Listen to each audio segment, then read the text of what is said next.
It wasn't the first time Dexter Morgan had to get himself out of a sticky situation, and surely, it won't be the last.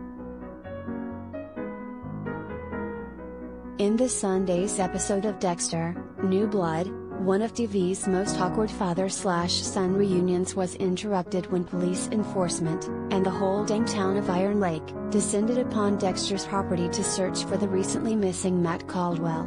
Little do they know, Dexter had already hacked up and hidden Matt's body by the end of last week's premiere. With the bloody remains still lurking about, Dexter had to scramble to fully hide his dastardly deed, while his old world, Harrison, and his new one, Angela, headed straight for a collision. Read on for a full recap of Storm of FK.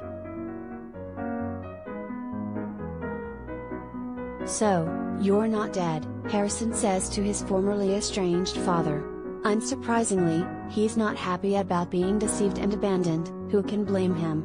And as the two catch up, the boy drops some devastating news on Dexter. Hannah, formerly played by Yvonne Strahovski, died from pancreatic cancer 3 years ago. Since then, Harrison's been in and out of foster homes until he found a photo of Dex on Instagram, and decided to track him down.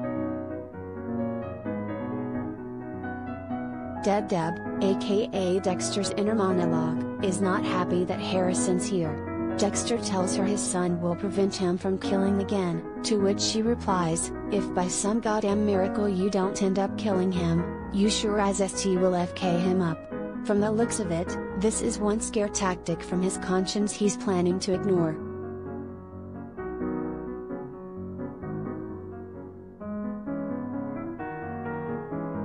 The next morning, Dexter finds evidence of his sloppy work from the night before, the blood in the snow. But as he starts to shove over the red patches, a line of police cars abruptly pulls up to his property. Angela tells him that Matt disappeared in the woods near his home, and she's hoping they could set up a base for the search in Dexter's yard. Dexter's happy to oblige, while he secretly sweats bullets. Their conversation is interrupted by Harrison, who walks outside and introduces himself to Dexter's lady friend as Jim's son. "Add that to the list of things I need to clean up," Dexter tells himself. As swarms of police and citizens flutter about, Dexter worries that if he missed some blood splotches, he may have missed something else important. Dexter and Harrison head out and find the dead buck, and while Harrison heads back to base to alert Angela, Dexter hunts for the source of the blood trail. To help control the narrative, he plants one of Matt's gloves deeper into the woods near a main road. When he gets back, a group of Seneca natives stands over the dead deer. Angela tries to dismiss suspicions tying Matt to the animal. If you'll recall, it's illegal to poach on Seneca land. One of the men comments on how amazing it is that the entire town turns up for Caldwell, but when one of our girls goes missing, no one seems to care. "After Iris, you of all people should know," he tells her. Just as Dexter wanted, the glove is indeed found, and Fred Jr. confirms that Matt had similar gloves on when he shopped at the fish and game store.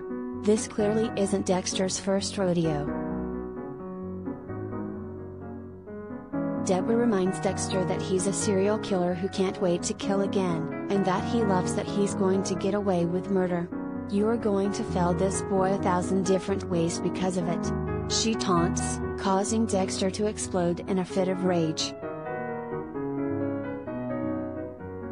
With help from a local butcher, Angela finds the slug that killed the deer, which seems to match the bullets Dexter sold Matt. Meanwhile, Lily, the girl Angela helped in the premiere, takes refuge in a cabin. Only someone has bugged the joint and is watching her every move. She eventually finds the camera that's been recording her, and written on the ceiling underneath the red light are 3 words, "You're already dead." Back at Dexter's, Angela announces they're shutting down the search. She believes Matt shot the deer and fled the scene after realizing his wrongdoing. When Audrey gets back, Angela tries to ground her and the girl loses her cool.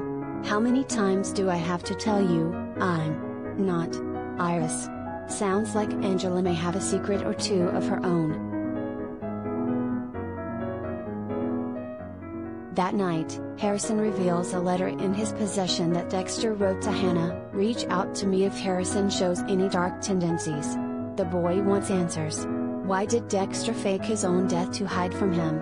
Dexter explains that it wasn't Harrison he was afraid of, he was afraid of himself. He was scared he'd pass his demons on to his son. He was in a dark place when he lost Rita and Deb, he explains, and he got lost in all that death. Dexter tells him he deeply regrets leaving, but he never thought Harrison would wind up alone. "But maybe I can be there for you now," he says. And with that, Harrison agrees to stay, at least for a while.